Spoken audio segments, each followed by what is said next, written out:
On nous montre que Jésus-Christ avait l'habitude. Il y avait des moments où il sortait très tôt le matin. La Bible dit que pendant qu'il faisait encore très sombre, Jésus se leva, sortit et alla dans un lieu désert où il pria. Ça veut dire que cet appel-là, le poussait à couper le sommeil. Il y a un prix à payer pour répondre à un appel. Et je voudrais que tu aies l'image de l'appel comme quand ton téléphone sonne. Quand ton téléphone sonne, c'est que quelqu'un a besoin de communiquer avec toi. Et il faut que tu décroches l'appel. Tant que tu ne décroches pas l'appel, il n'y aura pas de communication, c'est-à-dire il n'y aura pas de transmission de messages. Il y a beaucoup de gens ici que Dieu appelle, leur téléphone spirituel sonne depuis longtemps. Dieu est en train de t'appeler.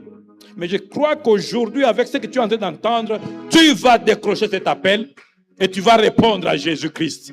Parce qu'il y a des choses que Dieu veut faire avec toi, mais c'est toi qui mets Dieu en retard parce que tu ne décroches pas cet appel. Alléluia.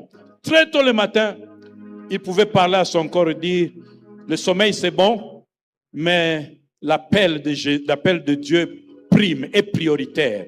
Bien-aimé, le confort souvent, le confort pour la chair, le confort pour le corps, le confort de dormir, le confort d'être de plaisir et le confort d'être entouré des amis, d'être en train d'écouter la musique qu'on veut, d'être en train de faire ce qu'on veut, souvent peut nous empêcher de nous rendre disponibles pour décrocher l'appel du Saint-Esprit.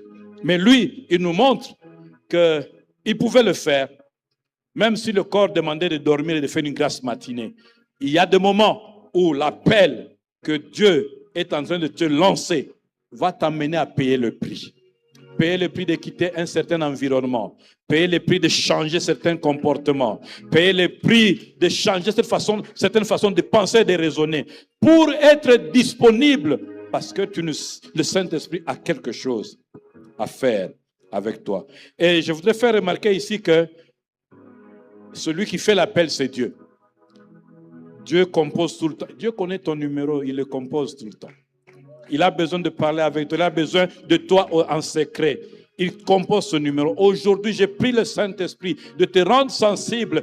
Décroche cet appel et permets au Saint-Esprit d'avancer avec toi. Parce que, bien aimé, Dieu est le provocateur de l'appel. C'est celui qui crée cet appel parce qu'il veut créer avec toi un espace, un temps et un espace d'écoute.